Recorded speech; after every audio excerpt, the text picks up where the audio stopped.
welcome back to the podcast of the Center for Asian American Christianity. I have a special co-host that I will introduce soon, and we have a special guest. Our special guest today is the Reverend Dr. Stephen Hre Kio, who is senior pastor of the Indiana Chin Baptist Church. Reverend Stephen, welcome to the podcast. Thank you so much. Thank you. And my special colleague and friend and co-host, David Moe, is now an associate at the Harvard University Asia Center and affiliate scholar of the Yale Council on Southeast Asian Studies. David has spoken at our CAAC conferences in the past. In fact, if you check out the YouTube video on the Burma Christian diaspora, it's an excellent resource detailing the different waves of migration and refugee resettlement from Burma to America. And it's also published. I forget in which journal. Is it Theology Today or the International Bulletin of Mission Research? Do you recall it? International Bulletin of Mission Research. Good. So David and I will be co-hosting our conversation with Pastor Stephen. And Pastor Stephen, I thought I would begin with this. For some of our listeners who may be meeting you for the first time, could you briefly introduce yourself and share your journey from Chin State in Burma to the U.S.?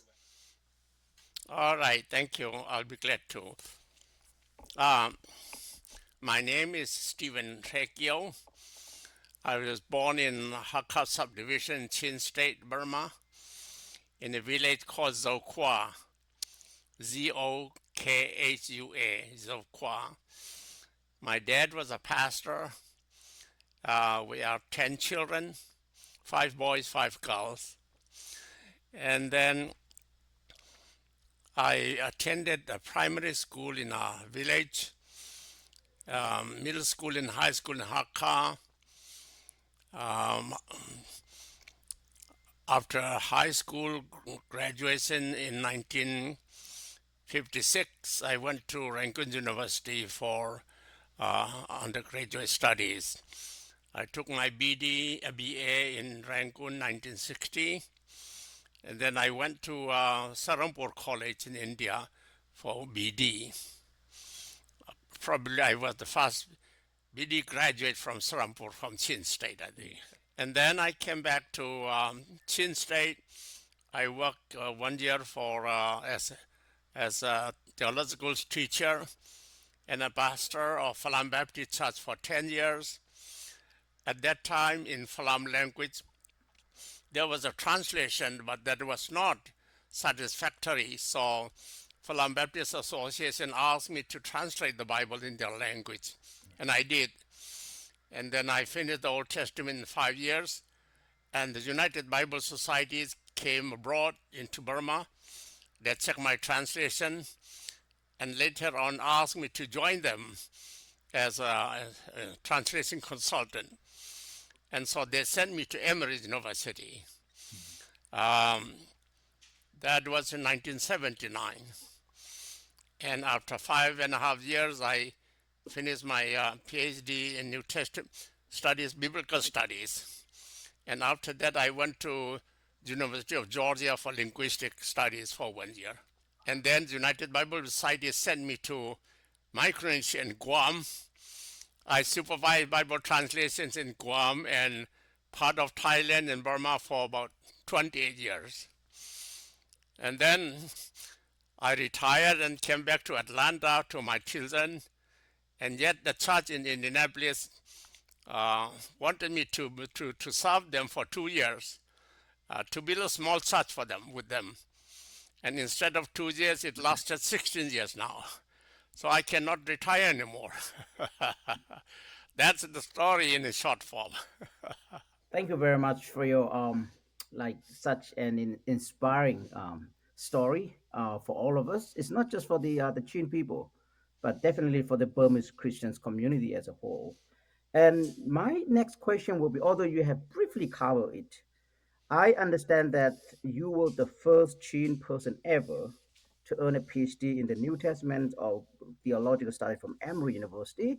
If I'm not wrong, in 1985, that just exactly 40 years ago.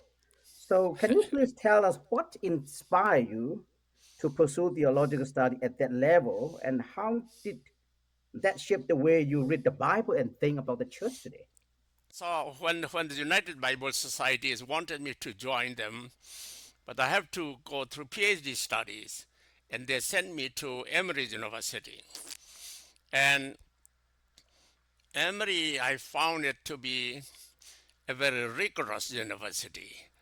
Um, After doing my PhD studies, I realized that I was the first Chin biblical studies PhD, not only in Chin, but about Yeah, the whole yeah, Burma. yeah. I was the first PhD graduate in biblical studies. That was surprising to me. I did that in 1985. So whatever it is, God has guided me all along the line. So, Pastor Stephen, how did Indiana Chin Baptist Church begin, and how has that How has the church changed over the years as more and more Chin and Burmese Christians have arrived in Indianapolis? Uh, Good question. Very relevant. I was stationed with my wife in Guam, which is in Micronesia. Yeah. Guam is a U.S. territory. So we stayed in Guam for 22 years. However it came about, we don't know, but there was a publication, probably immigration, U.S. immigration, saying that visitors from democratic country can visit Guam without visa, prior visa for 2 weeks. And so the the struggling people in Burma, especially the Chins, because we came from the Chin and they know what's happening in Guam through us also. They came beginning in 1998, one after another to Guam, visiting Guam for two weeks, taking the advantage of the publication that they have read, I have read. And then altogether in 2 years, almost 1,500 came. And many of them came just, with a small handbag, without money, without clothes, except the ones on their backs. And so my wife and I had to take care of them, 150 of them, for almost 2 years. And so that was a ministry we believe God has designed it for us, because we went 15 years ahead of them to Guam. We never knew that we would be sent to Guam, but we were sent to Guam. Mm. So my wife and I believe very strongly that it was God who sent us here to Guam, not only to take care of Bible translation, but to take care of these people who are fleeing Burma. Yeah. So they asked for asylum, and all of them, almost 1,500 of them, were granted asylum and came to Indianapolis Mm. and to Atlanta, New York, many places. And the largest came to Indianapolis. And because we know them and they know us, when they form a small group of believers in Indianapolis, and when they realize that I'm retiring and live in Atlanta, the group of them came and pulled me out of Atlanta, literally. Mm. And then and said, my wife said, why not help them? They are our children. We know them, Mm. and they are difficulty. Why don't we help them? As now, they don't have to pay us. We will be volunteers for 2 years. Okay, so we went to Indianapolis, and we started building. We thought of building a small church, but people came in 100 and 200 and 500 and 800, and then the small church doesn't fit anymore. We bought land, more land. We planned architecture drawing 4 or 5 times, and we could not build a church. There are a number of reasons. One of the reasons is that the congregation kept coming. Mm. And so finally, after 15 years, we said, no matter what, let us start building it. So we built the largest church, Chin Church in Indianapolis, Yeah.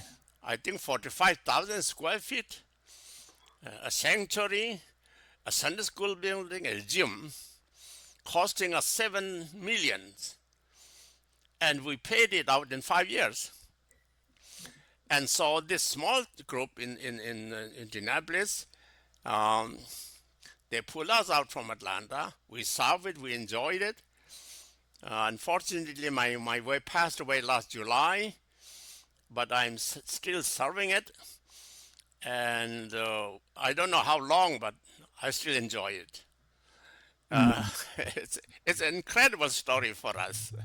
So, you know, based on what we have heard about your story, what I can see is that you are not only a scholar, but also a Bible translator, pastor, and advocate for the people of Myanmar, as you said, in Guam as well as in the US. And it's obvious that now Indianapolis is becoming Chindianapolis because of you, That's because of true. your work. And people always see you as the father of the Chin people here in America. That's very obvious based on what we have done for many of us. So my question will be not necessarily very much intellectual question, but what have been some of you know, the biggest joys and some of the most difficult challenges in pastoring predominantly migrant congregations back in 40 years ago and today? Thank you, David. My greatest joy is this, that every Sunday uh, I went to the church and the Chins are coming to the church regularly in large number. To see them coming to the church, it gives us so much joy. When I see the children, Sunday school children, children ministry, we have about 800 Sunday school children now. The total member is now 3,450. We have 800 Sunday school children. To see them coming to the church gives me joy, gives me hope, and there is nothing in the world better job than this one, I think. And it gives me constant joy for this, because if the young people, especially the children, we have about um, 50 or 60 every year birth, so we have additional 50 or 60 Sunday school children every year adding up. And so that is my greatest joy. There may be many, but this I need to mention it. The challenge I face is this, that many of the immigrants from Burma are from rural area. Some of them could not sign their name, and some of them did not have primary education. And so for them to speak English is so difficult. Many of them do not speak Burmese. Yeah. They don't even speak Falam or Hakka major dialect in Chin State. They speak a local small language. So it, to train them and to have some kind of adjustment to American culture is tremendously difficult. How do we this? Train them, these people, so that they can be at home, they can be abreast with the life in America. Very challenging, but it takes patience. In a sense, I would say long suffering, and then and to see them making progress also is a joy. Mm. But because they came constantly with this making adjustment with American culture is all the time going on.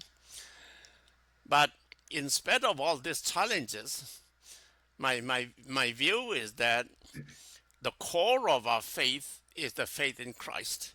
Mm. And so that core of faith would not let us down. We have hope. We will make progress. It may be slow, but we are on the right path. The challenge is, but part, I would think it's part of life. I enjoy it. Pastor Stephen, you mentioned being involved with Bible translation through the United Bible Society, translating the Bible into the Falam Chin dialect, a translation that many still use today. And you also mentioned getting a PhD in biblical studies. Here's like a two-part question. Tell me about the impact the Bible translation has made on the Burmese Christian community. And tell me how your preaching and teaching changed given your advanced doctoral studies. Like, how does your ministry before and after the doctoral studies, your preaching and teaching especially, how did that affect it? Very good question. The the way I preach before I had my PhD and the way I preach after getting it seemed to be a little bit different and yet fundamentally still the same. The way I express may be different, but the grounding is still the same. Uh, the translation I did was I started in January 1, 1974, and I finished it in September 2nd, 1985. It took me 12 years. And then it's translation is quite difficult, quite tough, because we don't have the equivalent, exact equivalent of every Greek or Hebrew English in our culture, in Falam language, for example. Uh, how to put this the the equal meaning of both English, original language, and Chin is extremely difficult. Very often, I tend to paraphrase it. Otherwise, it doesn't hit the meaning. So, in a sense, translation is less satisfactory job. Yeah. In another sense, without it, what do we have? So we have something better than nothing, but that is the best I could. When I finished it, I said, I prayed to God, God, this is what I could do. There's nothing much more than I could do than this. And the impact of this translation is beyond my belief. The people are reading it, probably enjoying it. One of the pastors who read it said, to read the Bible in my language so delicious, so sweet, so precious that I wouldn't change a thing. Whatever you said, I take it as God's word. Wow. And let me add just a brief question in that point. As we know, Adoniram Jackson was the Bible translator for the Burmese Christian community, which we still use today, and you are the translator for the Falam Chin dialect. And we also learned that when Jackson translated the Bible, his wife also played a key role in the translating process. So, can you please briefly tell us how Van Leer knew your beloved wife Yeah, okay. play a role in your translating process as husband and wife? Very nice question, David. Um, as you know, my mother tongue was Hakka Yes. dialect. My wife's mother tongue was Falam. And because I married her and I work in Falam, I learned Falam as a second language. And so after 10 years, although I don't take myself as good enough, but the association asked me to translate the Bible. And I said, Falam is not my mother tongue, Hakka is. So I don't think I can do it. Translation is quite a heavy task. And then they told me, you have your wife, she can help you. Okay, I talked with my wife. She said, all right, I will help you whatever I can. So when the actual translation, very often as a theological student, I tend to be more theological in my translation. Mm. And I will read it to her and said, listen, darling, listen to this. I read it to her, and he said, no, that would not do. I said, why? It doesn't make sense. Too difficult to understand. I was all right. I revised it again, read it again to her. What about this one? All right, I'm not better. You can do better than that. So many sentences I revised 3 times. And I still think that without her, Mm. I would do a satisfactory translation. And I appreciate her input in it. And I valued her part also. Yeah, very important. The 2021, this is kind of switching gears a little bit. I loved hearing David's question and Pastor Stephen. It's such a precious picture to hear of your collaboration with your spouse on Bible translation. Truly remarkable. Switching gears a bit here. As we're aware, the 2021 Myanmar coup was a military takeover on February 1, 2021, that detained the democratically elected civilian government led by Aung San Suu Kyi. I'm sharing this with our audience to kind of give them a very brief snapshot, where the military seized power under the pretext of a widespread fraud in the 2020 general election. The coup ended a decade of liberalization, sparked widespread protests and resistance, and led to a civil war, a severe humanitarian crisis, and a crackdown by the military junta. So, how did this 2021 military coup in Myanmar change your ministry and your priorities as a church leader in the US? Uh, Thank you, David. Um, when the first time General Nevin took power in 1962, 2nd March, I was in Rangoon. I had been to Rangoon University for 4 years. I was even president of Student Christians Union. And we had a meeting room in Union Hall, Student Union Hall. Even that building, General Nevin blew it up. And the next day, I went and saw the Union building blowing up. And for 28 years, he became a dictator, bumped his way to socialism. And I watched it for years. Um, that is one thing that is true is that dictatorship, they tend to lie to the people. They will say, we will do this, and they will do the opposite thing. It's a pattern. And after demonstration, the riots, 1988, the massacre of the students, 3,000 of them at least, even the Buddhist monks protested. And so Burma is a country that has been going through civil war for at least for 70 years, still going on.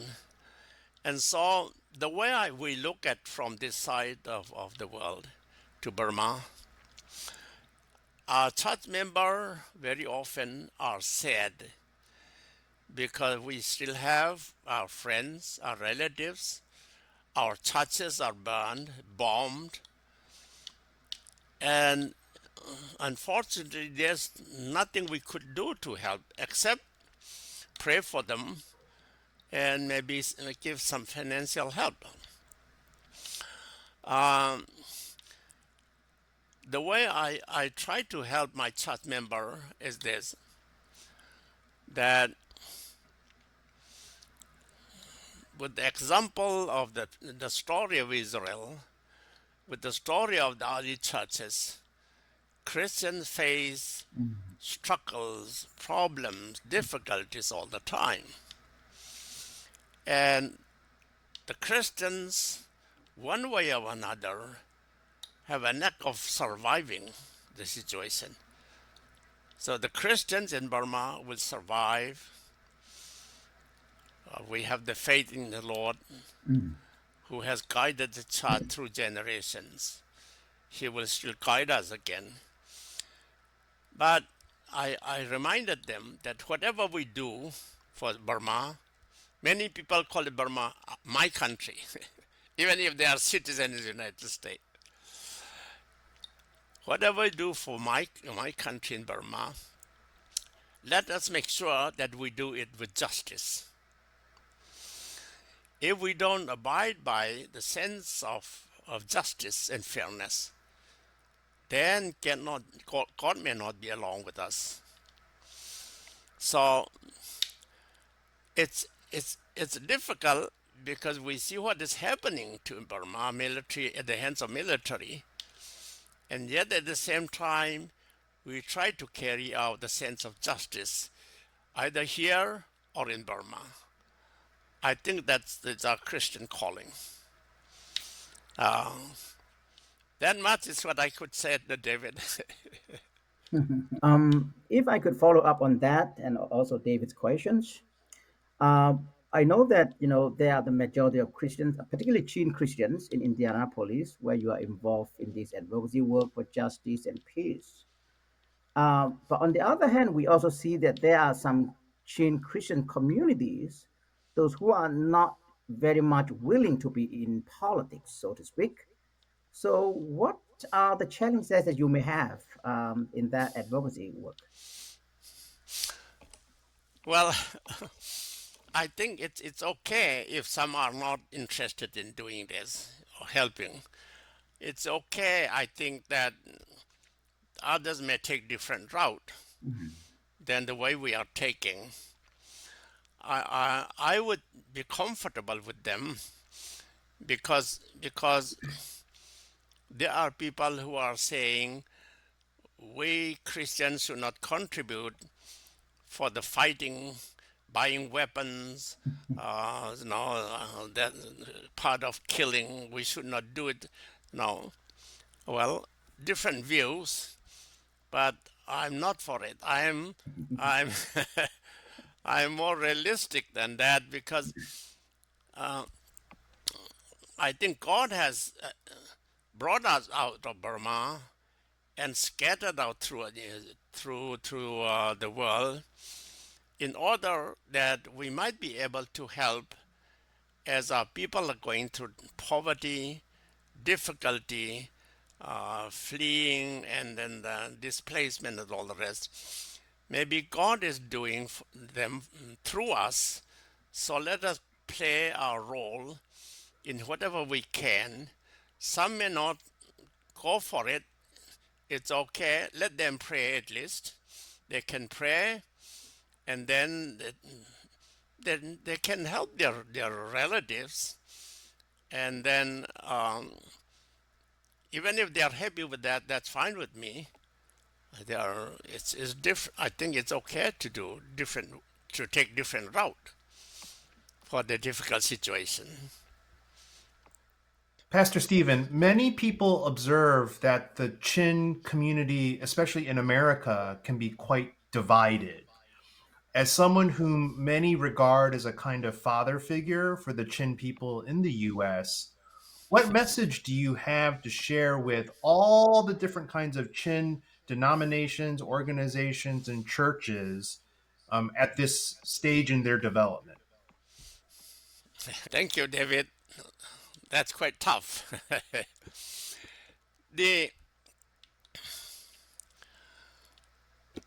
the Christians, the Chin Christians, especially I know the Chin most because I am a Chin. The Chin Christians have different views on what is happening in Burma, even without middle line, the general now. The Chins are very often tended to divide. Unity is not a priority very often. I have experience in that since 1960 or 1956, 57, while I was in college. Um, but the Chins all, I think one of the reasons is that we speak so many languages, different languages in Chin State. There may not be that many, but nevertheless, many of the languages in Chin State, I do not understand them. The fact that we have different languages, I think, divide us in some way. Yeah. But what I often told them is that division should not develop into hostility. And disunity, there can be also a beauty in it. There, I think there is beauty in diversity, but let us make sure that we look at the beauty of it, and let us make sure that there's some strength in diversity too also. But let us not do in a sense that it becomes destructive, the Chins, because we are so small a minority in Burma, and small minority dividing among themselves and becoming hostile to each other will lead us to the death of our tribe. And so we have to be careful what we do.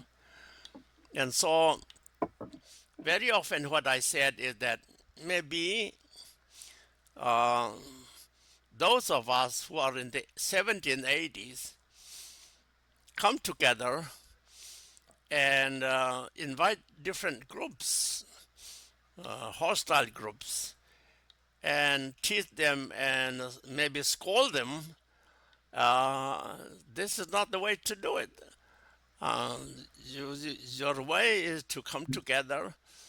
Maybe we may use stronger language to bring them together. Uh, that may not be the best way to do it, but desperation, that's what I used to say. We are struggling, but more and more are realizing that we are, number one, the same, descending from the same parents, we believe, the Mm. Chins. Majority of us are Christians.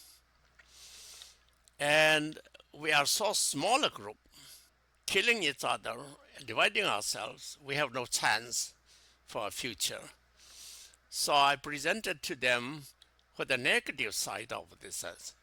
And we better do, if we are to survive, uniting ourselves, understanding each other, Christians loving each other, Yeah. brothers and sisters, we are the same descendants. That's Mm. how I used to present to them. Great. Thank you so much. I have heard of preaching about in the Old Testament. Although you are a New Testament scholar, I heard your preaching on Cain and Abel, two brothers, Ah, right? yeah, So I exactly. listened to that kind of like powerful message amidst this, diversity, division, hostility among the Chin people. Yeah, yeah. Um, as a New Testament scholar and pastor of the church, are there any particular biblical passages, especially in the New Testament Bible, that have guided Burmese Christians as they live between Burma and America, as well as the unity among the Chin Christian community? Thank you so much. There are so many good passages from the Bible. One of the passages, one of the words that Jesus said, and Jesus said, "Do good to others, Yeah. and by doing so, they will praise your Father in heaven." Do good to others is the word of our Lord, and as Christians, we should remember that all the time. Very often we said, "Oh well, born again, that's all we need to do."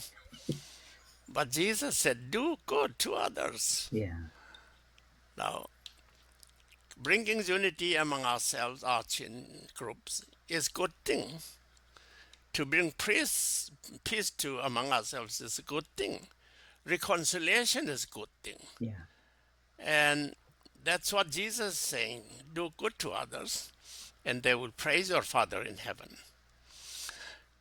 And the second is that Paul's language, that when everybody is in Christ, everything changed. The old past, the new comes in.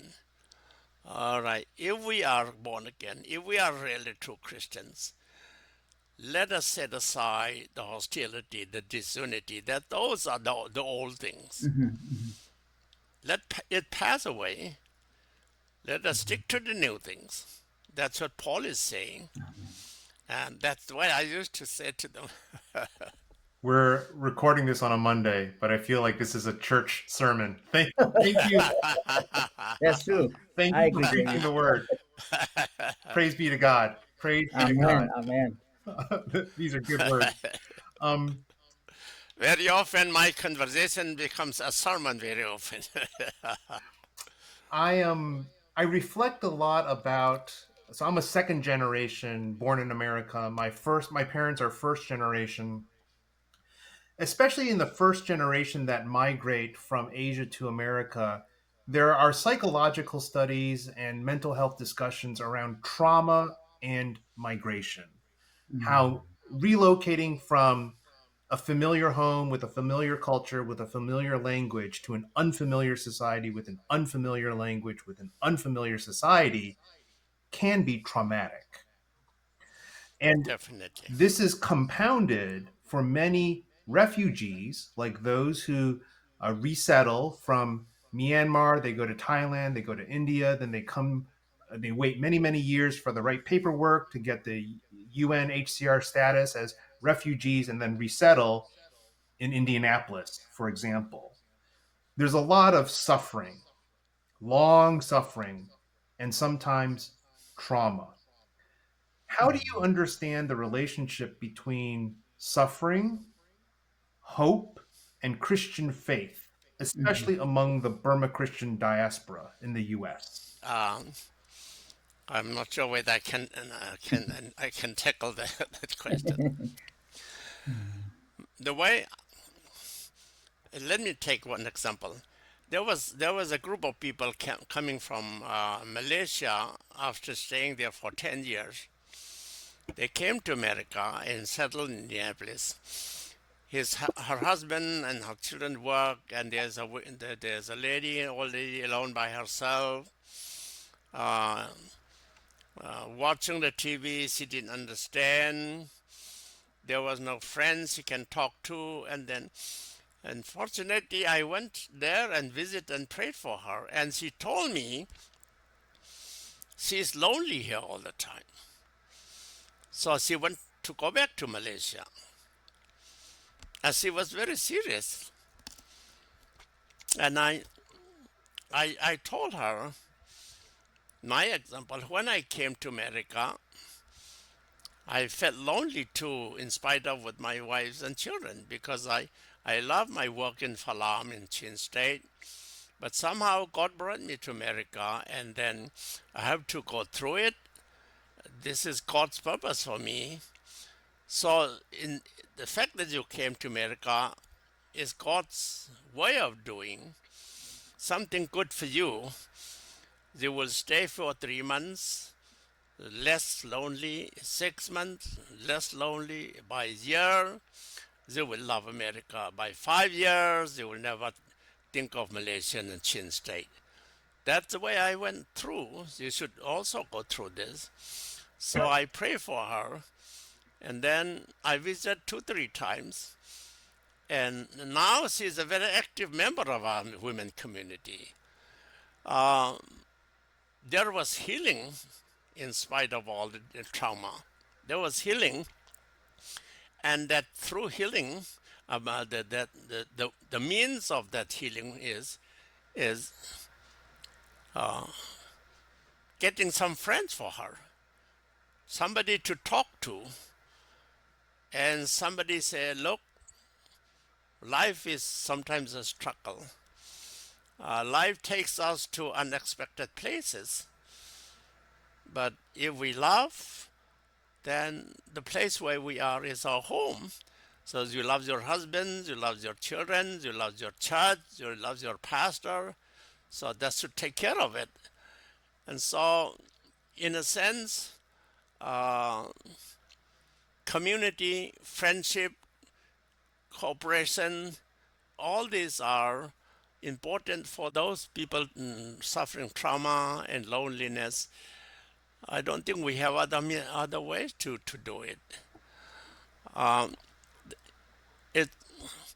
There are a number of people who have committed suicide in our communities Mm, for maybe different reasons, but very often it's loneliness and trauma.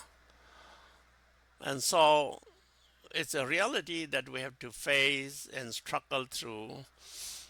And our role is very critical, I think. mm, Pastor's role is very critical. mm, mm. Yeah, thank you.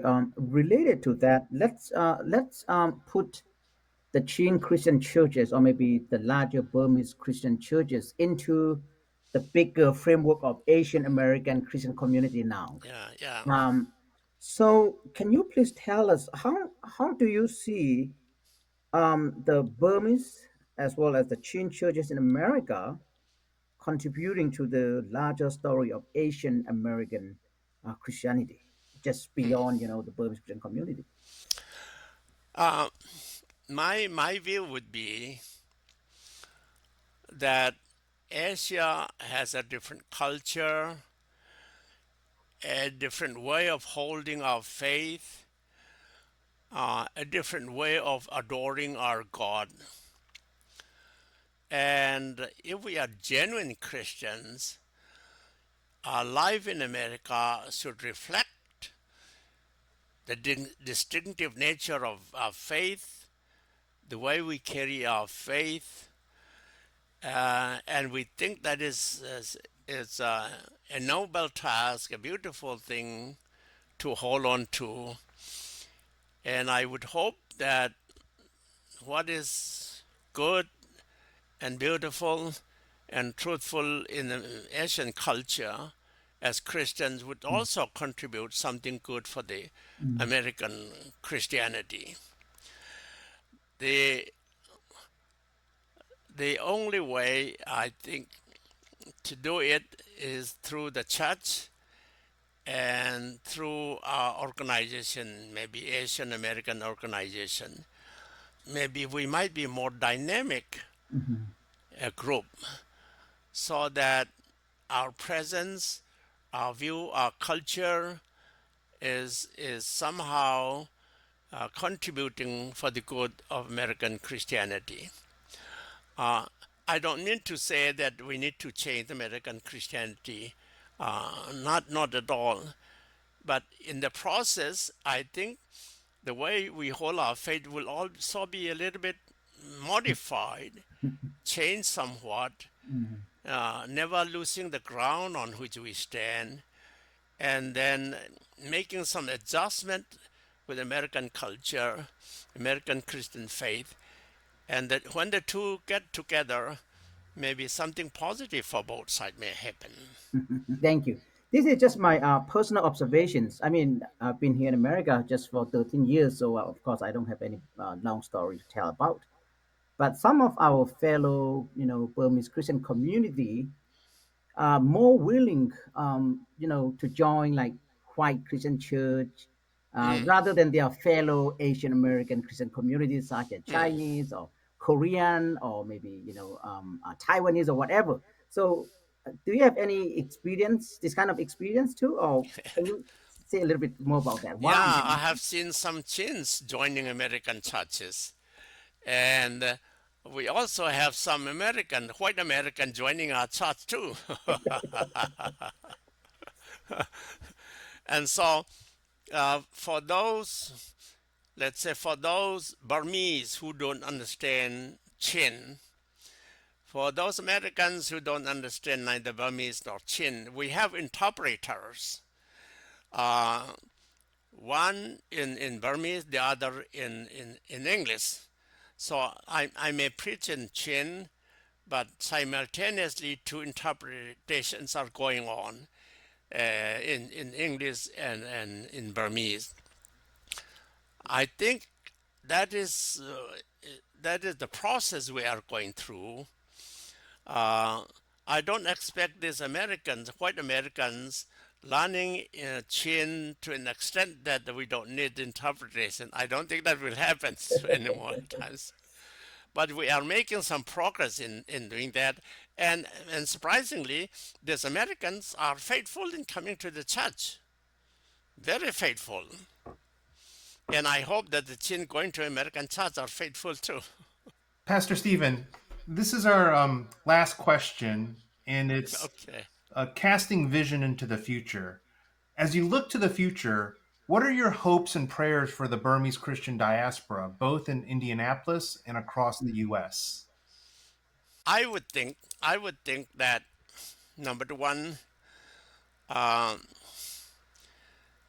the Burmese, the diaspora in America, there is a danger, I think, of losing our faith in Jesus Christ. I think adulterating is very possibility.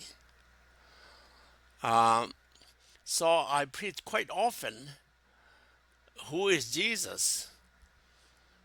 If we are sure, if we are convinced who Jesus Christ is, then our community, diaspora community in America will stand. If we are not sure where we stand, it's possible we are moving to different ground.